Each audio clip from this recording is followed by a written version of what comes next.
It says setting up your meeting for Facebook Live.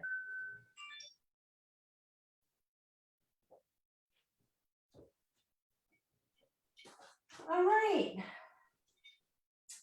Hello. How's it going, Don? Good. How's everyone doing today? How are you, Erika? Doing good. Good. Good. It is a cold day here in North Carolina, and that means it's like 35 degrees or something with a wind chill. It's cold and blustery here. And you guys have snow, right? Not so much snow coming down, but it's really blowing, real high winds. It's not very pleasant out there.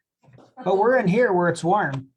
That's what And counts. we're gonna learn how to use templates using Illustrator and Photoshop today.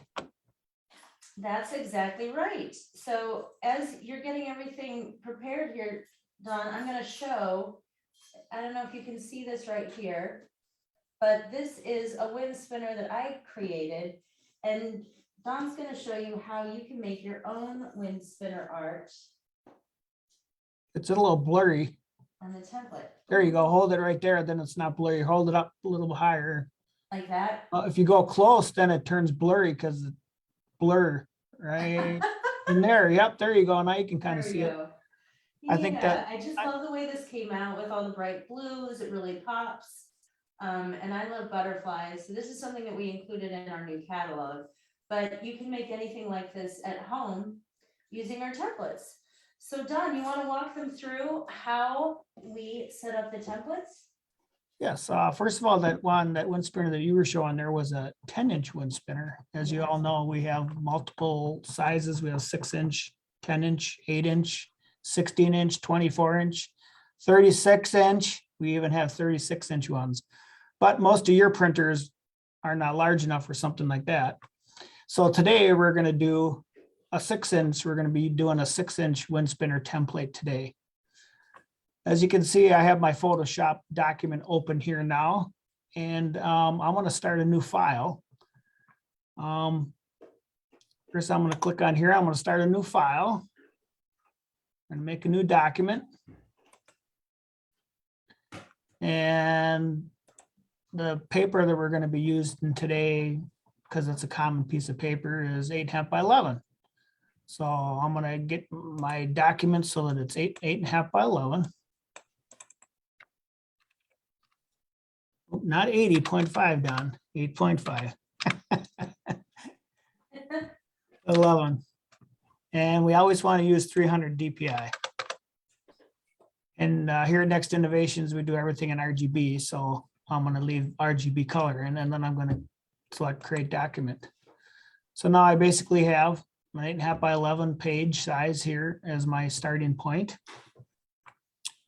And now what we're going to do is we're going to import one of our templates into this document, into this Photoshop document. In order to do that, I have to open up my Illustrator and go get my template, which our templates that we currently have are PDFs. If you have Illustrator, it'll just open up, the PDF will open up right in Illustrator with all the layers that you need to do your setup.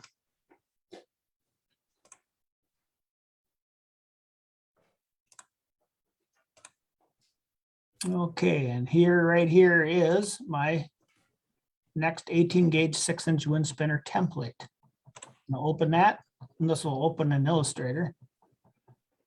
As you can see, this is our template, and you can see we have all kinds of layers here that we are the new version of Photoshop actually lets us bring these layers right into the Photoshop document. So all these different elements are easily selective. Our previous show that we didn't have this option. The Photoshop didn't retain these layers, so we had to go through a little bit more steps to get what we're at, but you're going to show you today how simple it is with the new version of Photoshop. Okay, so I'm going to turn off the layers on this file. I don't need this layer here. I don't need that to come into my Photoshop file, so I'm just going to take off that layer. And so these are my layers that I have left here now. So now I'm just going to do file, select all.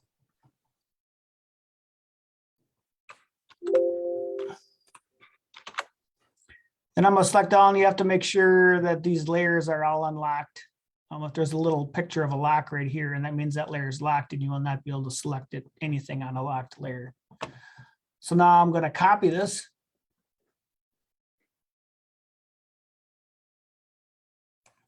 I'll try to show you the drop-down menus. I usually use quick keys for this because it's much faster, but since this is an illustration, we're going to show you the drop-down menus.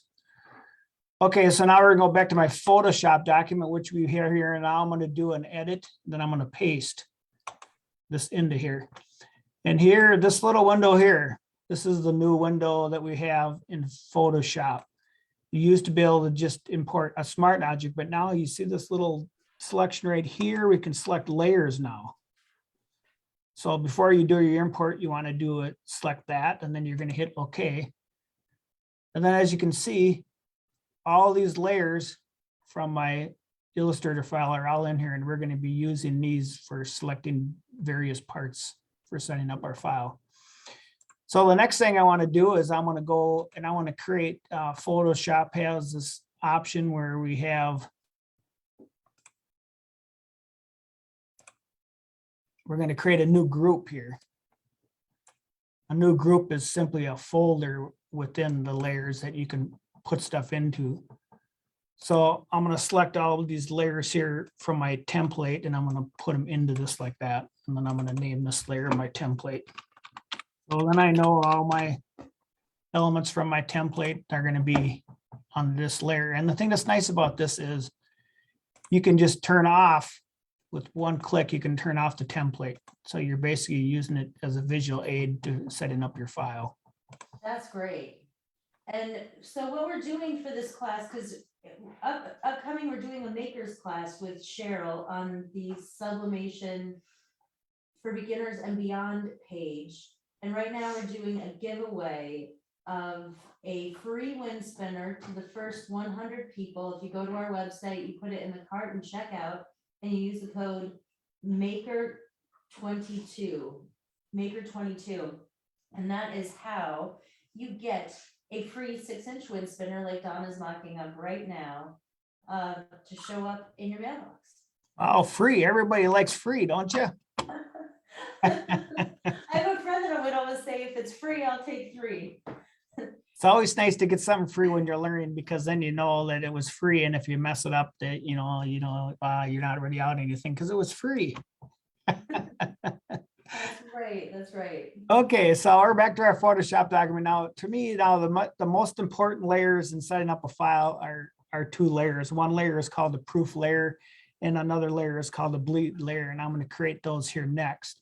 Now, to create these new layers, when you build these Photoshop files, you like to create them in layers because layers are easily turned on and off.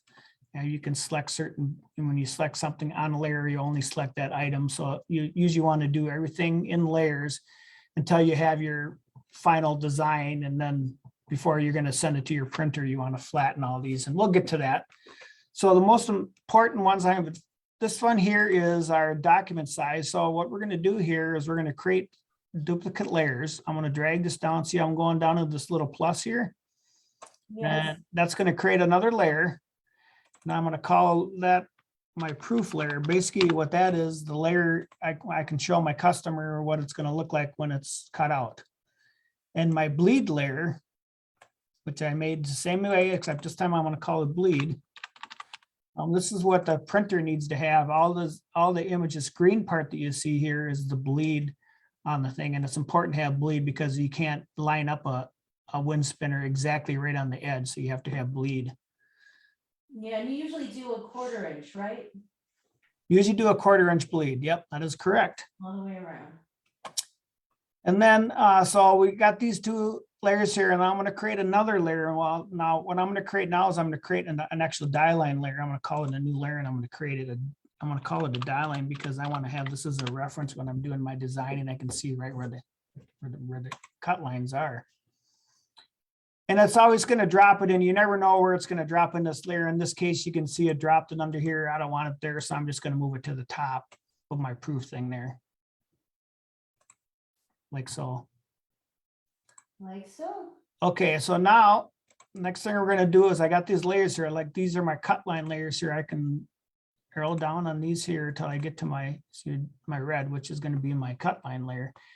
And I don't know, I'm working on a PC. A lot of people use Mac, so I'm not exactly sure what the coordinating key is, but on my keyboard, it's a control key. Basically, when you put this little finger here over this image, you hit the control key and you get that little dotted line. See that there? Yeah. That means that item is now selectable. So I'm going to hold down my control key. See, when I'm lifting up, my control key is on and my control key is off. I want it on, and I'm going to left click on that. As you can see now, it made my selection of what my die line is here. Okay. So now I have that selection. So I'm going to go to my die line and I'm going to go up here next and I'm going to stroke this. I'm going to choose stroke because I'm going to make a line so I can see in my artwork where, you know, where the cut line is going to. And I usually just use a black 2-pixel line. 2 pixels is a good size to use. So now when I turn all this off, you can see here, see, this is going to be my cut line, which I'm going to have in my working file so I can always see where that is. So I can see where my artwork's going to fall. It's just kind of a good reference to have. And then when you do your final output, you know, you just turn that layer off and then that won't come out in your file. And that's what's nice about doing everything in layers is you can turn certain things off. Okay. So now we're going to create my proof layer because I got that done, and my proof layer is basically the same as my cut line layer. So I'm going to do the same thing. I'm going over here, cut line, and I'm going to select that. And then I'm going to go to my here, and then I'm going to do a edit, cut. Edit cut. Edit cut. And that's basically gonna cut out my area here for my image. This is what my proof image is going to be. And then now I got to do it for my bleed layer because this is going to be my proof layer. So now I got to go down to my bleed layer. I'm going to turn that on, and now I got to go up to my bleed layer up here. See, before we didn't have these layers available that come in, and it's real easy to select them. I just choose the bleed layer, which is in our templates. And I go down here again, and once again, you use the control key like that. See the little dotted line, select that. So now this is my bleed. So now I can go down to here and I can cut this too. Basically what I'm doing is I'm cutting windows out so that my image can come through. See, so there's my bleed. And here's this little fancy die line layer I made here so you can kind of see where your artwork is. You can see where it's going to fall. So basically that's, once you get to this point, then you can actually start doing, you know, your designing. Because we got our proof layer, which is important. We got our bleed layer when we have our die line layer. So now we can start designing. So now I'm going to go get an image. I'm going to open up an image that I have pre-selected ahead of time. And I think in my case here, we're going to use this buffalo plaid image here. I love buffalo plaid. And I'm going to open that. Okay, now it's going to open into another window because it's a new file. There's 2 ways you can do this. You can either place the image or you can open it. I just like to open it because then I can bring it right into my document and it's easily editable. So the way we get this into our document, as you can see here, I got 2 tabs. I got my working file here. Okay, and this is a new window with my new image. So I can just click and select this. See how I selected this layer here? Yeah. So I can bring it over here and I can drop it right on this tab till I get so now I have this document. I can bring it right here in the center like this, and then release the mouse and my image comes right in. Now you can see it puts everything on top. Magic. So I'm going to move this down because I want it underneath my windows that I created. See that? Yeah. So this is basically going to be the background of my wind spinner here. And if I want to see what it's going to look like, you know, when it's a proof, I just turn on this proof layer. And if I want to see what it's going to look like, you know, when the bleed, this is going to show me where my bleed is. And then once again, in here, you can see the little dotted lines, which you're going to use more when you're placing the centerpiece in the middle. It's just nice to know where that area is. Yeah, that's nice. And then So if I turn off these 2 layers, basically what I have here is this is what's in back of everything. And so, and this is why we make these layers, because now we can actually see what we're working on like this. Okay. So now we're gonna bring in another image because this is gonna be my background today on this. So now I'm gonna go get another image. And while you're doing this, Don, I feel like I should share with everyone that we will have this art file available for free download for the upcoming makers class, also on our website. yes. So it's a good way to have a reference. Okay, so now I'm gonna start putting stuff on my center here. I'm gonna put one of these little gnomes here. I got a couple of different, like sometimes when you get clip art, you can get multiple ones. These are certain ones that I had pre-designed or whatever, I pre-colored. Yeah, and Before. I think we downloaded, we purchased them off of Etsy. That's a good place to go to get art that you can use. Yeah, you don't have to generally pay for art. Generally, you can find art. You go to various clip art sites, you can find stuff. But the biggest struggle with using those is you got to make sure you have enough resolution on those, because sometimes they don't have much resolution on them. Yeah. And I So think that's that one you got to is watch. really- Usually, if like a lot of people, like in our case, we have we have a site that we use for designs, these backgrounds and stuff that we can download high res images from, but it's a pay service. But if you look around, on the internet, you can find all these backgrounds. They're all somewhere. It's just finding finding one that, that you like and has enough resolution. Okay, so here we go. So I'm going to open this now. And once again, it's going to open in a new window. Okay, so now we're going to pick one here. What do you think, Erika? Which one should we pick? I like the one with the violets. And I also like the one with the blue hat. The red hat and the blue hat are my favorites. This one right here with the blue hat. Yeah, let's do that because it'll have a nice. So I'm going to select my selection tool here, and I'm red and some contrast. so my little selection tool here. And what I'm going to do is I'm going to make a little like, because that's the one I want. That's the one we decided we want right there. Yeah, I like his mustache. Yeah, he's got kind of a cool mustache. So now we're going to go. We selected that, so now we're going to cut this, because this is going to basically cut it out of this document. Cut. See how it just disappeared now? So now that's on my clipboard. So now we're going to go back to my original document, and we're going to do a paste here. Edit, paste.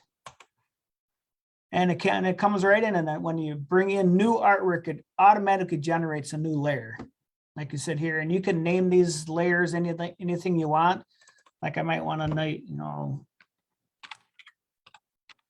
man. I'll call it that, and then like you can name this, your background if you like. You can name it whatever you want, whatever you want to use to help you. I thought you were gonna name it Arnold or Corey. Or some people like to say the rings. Now you can do whatever you want there. Okay, so now, this came in, it came in a little bit bigger. We want this to fit in the center thing. So what I'm going to do is I'm going to select the layer that I want to change, which is the gnome man layer. And I'm going to go to edit, and I'm going to go to transform, and I'm going to go to scale. See that there, everyone? Yeah. Okay, scale. Now I get this little box around here, and you can scale this by pulling it on the corners. And a little trick that I learned is if you hold down your control key, which is the same key that we were using for selecting these layers on a PC, you could drag this, and it kind of brings it kind of brings it more in center. And that keeps the proportions and ratios. Yeah, if you use the corners, yeah. If you were to go here, it's gonna, it's pretty much keeps it the same because of the type of mold that we're in. Okay, so I'll make it, and then you can scale it down, and I can move it down into here. I don't know, maybe that's a little big. Maybe we can go a little bit smaller. Cute. And then once you get it where you want, you hit enter, and then it basically puts it there. Okay, so the next thing we're gonna do, so we got our gnome man is in there to the right size. We got our background ring in there, and now we're just gonna make this center piece a little bit different, because we don't want to have the same pattern in the center. So the way we do that is, it's real easy. We're going to go back to our template layer here, up here. I'm going to click on that arrow, because see, if I turn this on, it's going to show me, because that's on the very top. So it's always going to show it. So by turning that off and by making this layer that I talked about earlier, you can go in here and select individual parts. So now look at here, we got a layer called center, the centerpiece, which is in our template. And the reason it came into this document again is because it was in our original template. I don't know if you don't use Illustrator. I don't know I don't have any other programs here that I've experimented with to see what happens when you use our PDF templates, with the layer thing here. I'm not sure what that's happened because I've never tried it. But so here we're going to go to the center. You just keep clicking down here until you find it. You can see the little center thing. See it is there. Once again, I'm going to hit the control key. I'm going to get that little dotted line thing telling me that I'm ready to select. Okay, so now I selected it. Now you can see here, I'll zoom it in so you can see the little dotted line here, the little squiggly lines. That means what I'm going to do next is going to be in that thing. So I can go in here and I'm going to zoom out here again. I'm going to color this now. What color are you gonna do? I don't know. We can go in, we're going to fill it. And you can get these little scale things here if you want. I was thinking about maybe putting in a little gradient in here maybe. Oh, that sounds nice because Yeah, it'll look like it has motion. Choice of gradients here. You get that beep noise, that usually means something's waiting for you to do something else. Okay, I got my selection made there, so now I'm gonna select. I think I have one kind of down here, maybe. Nope. Oh, what happened there?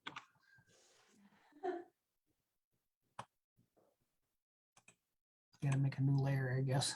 Basically, I put the gradient right over the gnome man because that's what I had selected. So we'll try. There we go. So there's a little gradient there to put it in. Once again, the reason you can't see anything behind it is because you got to put it behind everything. So now you can see it there. So then you It's all about layering. You just arrange the layers. If this is on top, you're not going to see anything. So you got to make sure you have all your layers in order to be able to see everything when you're done. So, and then you can change, the gradients here. You can make them, you can do various things. You get other choices and you can do whatever you want, but we're just doing a simple design here. You can, if you double click on this, you can change, where you want the red to go. You can see that. Just different things you can do if you want your black. Oh, I like it a little lighter. Yeah, that's nice. Oh, there's a little different things, and you can choose other colors in here. They got a few options in here. You can choose different colors, just to get different views. I don't know anything. Wow. I mean, they got all kinds of different choices here.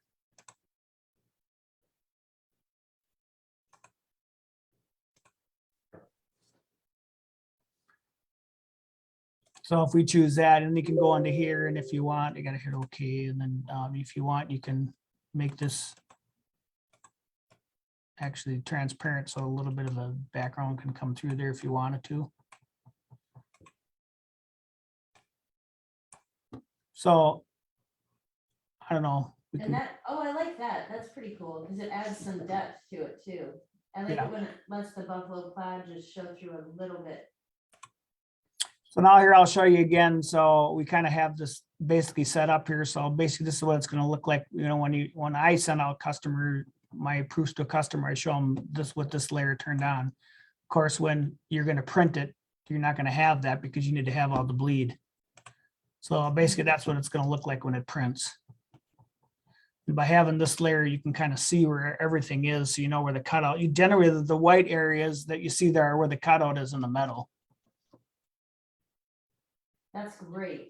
And then if you want here, like maybe I'll go in here and I'll go to image. Let's put a little drop shadow on there. I can choose drop shadow on. The layer I chose is no man, so it's going to make that change. So I can make a little drop shadow to them, and you can change the drop shadow elements here. So now we got a little bit of drop shadow here. You can kind of see that. Kind of gives it a little bit more of a definition look. And you can do the same for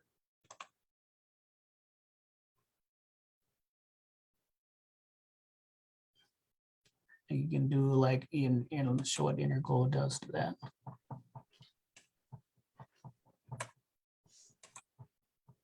It didn't really. So really do this much will there. be available for free download on the Cottage Blanks site for the upcoming makers class. If you don't have time to dig into this yet to make your own design, we will have Don's final product here available for free download. Yeah, I might have something that might be a little different iteration in this later, but we're just here to show you how to do this and how you can change certain things. I did notice I forgot one of the important things on this here, and that is because this is a two-sided wind spinner, we need to have marks. Well, if we go back to our template here, we have a marks layer, a register marks layer here. So I'm going to pull that down on top here so that, oh, see, now I got my marks in there. So then these marks will come along when you when I print it. Oh, nice. And that's because when you print basically two of these and you sandwich them together and you line up those bullseyes, basically.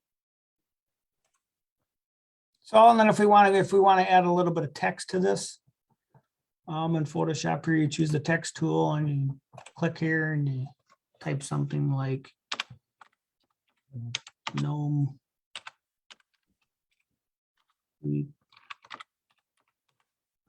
Gnome, sweet gnome. Gnome, sweet gnome. I don't know. Is that sweet? I love it. And you can make it whatever color you want. In this case, we'll probably just make it white, which is 255 in white. And then you can move this around here. You can take this text and you can curve this text if you want. I think we might want to have a curve so it goes around the inside. So we'll choose our text tool here and then we'll go to warp text and then we can choose arc and it'll just arc the text like this. And you can adjust how much arc you want, how little, how more, like we might want to go something like that.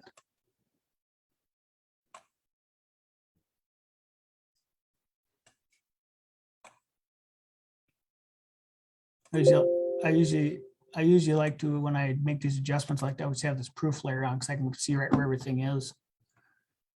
And now we can maybe move this no man down just a tad because we have text in there. So we can, you just got to, I chose the layer with the art. There you can see it when I put in text here.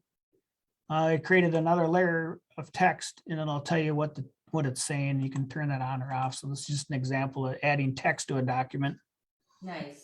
And if you want to move it, if you can use the arrow keys and just move it a little bit at a time. If you don't want to select it, you can do that if you'd like. Move it up, down, whatever you want.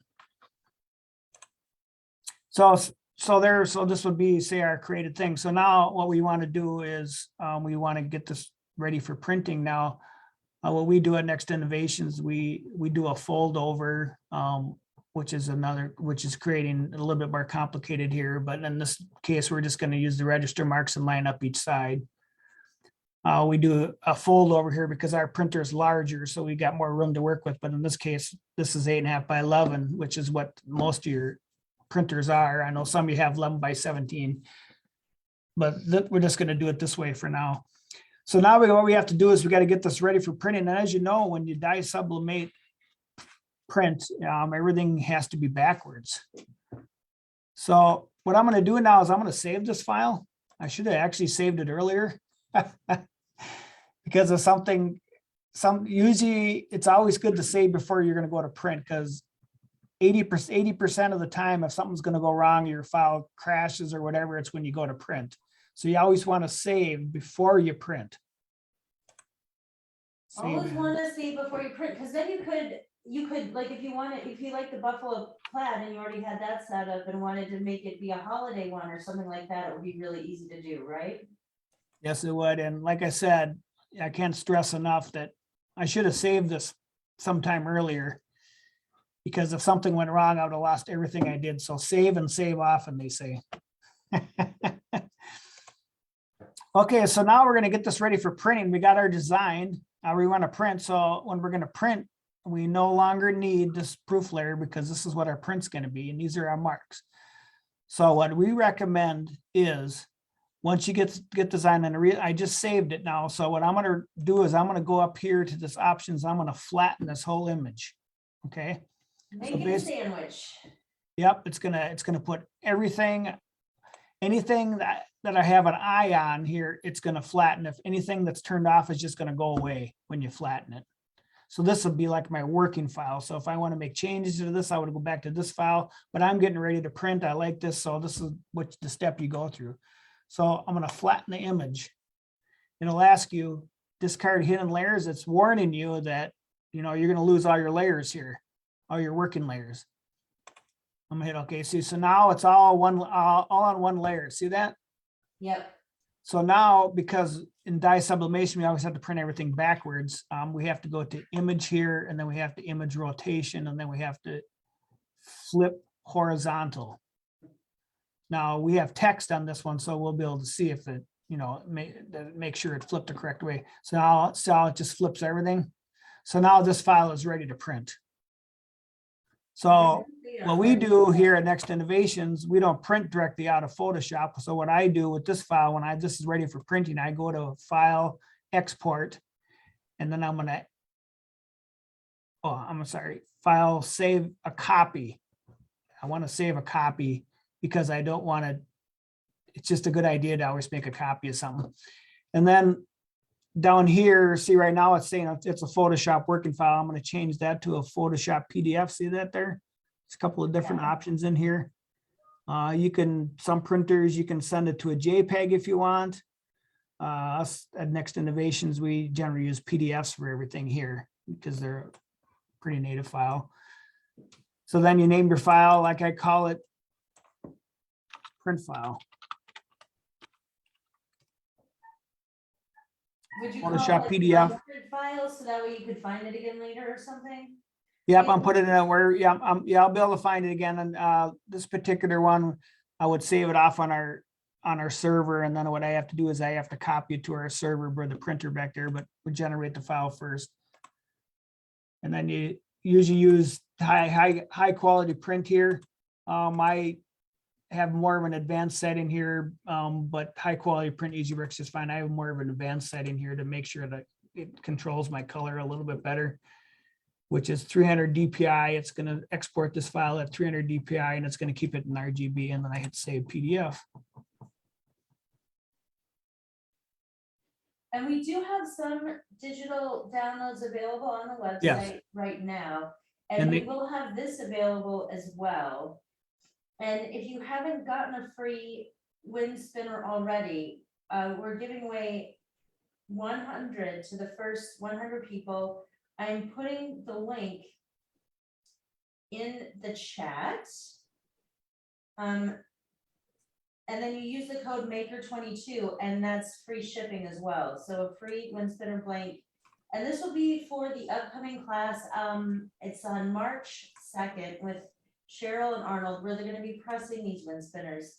So you get to take it from your original creative design right to the printed version for free by putting in the code on the website. There we go. Boom. So there's my print file. It's all inverted and ready to go. Generally, what we do here at Next Innovations, we send the inverted files back to our infusion department, so they don't have to worry about flipping it. Generally it's, I always try to make it easier for the person behind you. That's my theory anyway.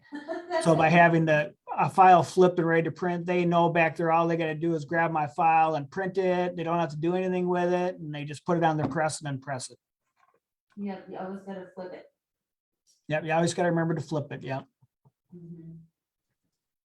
Okay. Well, Don, thank you so much for going over all this with us today. You do such a great job, and I really appreciate you taking the time to share it with everybody. And if you have any questions, feel free to reach out. The phone number for Next Innovations is 218-547-5990. And we're also available on the chat on the website. Don't hesitate to reach out with any questions. You can actually get a hold of Don live on the Yep. phone if you call him right now. Yeah, you can call me right now and answer my phone and I answer your questions. Please don't, don't hesitate if you have questions because we kind of covered a lot in a short period of time here. But it's basically getting the file to the point where you can start doing your designing. That's generally what the purpose of this, of this show was, to show you how to get your file ready using Photoshop and Illustrator. And I wish I could, I wish I could show you a better example. I know a lot of people use different programs. Some people like Corel Draw and things like that, and I don't have those programs here, so unfortunately I can't help you out with that. But this is what I can do, and this is what I can help you with. And generally, if you have a version of Photoshop, you're usually a member of Adobe, so you're going to have Illustrator anyway. So, and I'm just going to show this again one time. But the wind spinner that I made right here, I mean, you can do anything in the world with them. Is it blurry, Don? yes. Yeah, it kind of goes in and out right there. It's real clear now. It goes in and out, but I think it's because of your blur background. It doesn't really know, your camera doesn't know where it is, so it's blurring out the picture. But you can see it there occasionally. That's sort of reassuring. All right, well, thank you. All right, well, don't hesitate to reach out, and we are going to be running a special on the wind spinners. It's 15% off, and it is through the makers class. So the day of the makers class is the day that the sale is over. So get your wind spinners and decorate your garden and make all the gifts for all the people, or put them up in your store. These are a great item for spring sales across the board. All right, Don. Okay. What are you gonna get into this weekend? I'm gonna do some snowmobiling this weekend, so I'm looking forward to that. Nice, So, nice. I'm going to a conference that's put on by the church for relationships with my boyfriend. well, that sounds like fun. Sounds like good quality time there too, Erika. Good quality time. Yep, it's true. I'm excited. All right, everybody. Thanks so much for being patient with me today. And I'm hopefully that you learned something today to help you out with setting up these files for doing your own designs. Thank you. Thanks for tuning in. We appreciate you all. Have a great weekend. Bye-bye.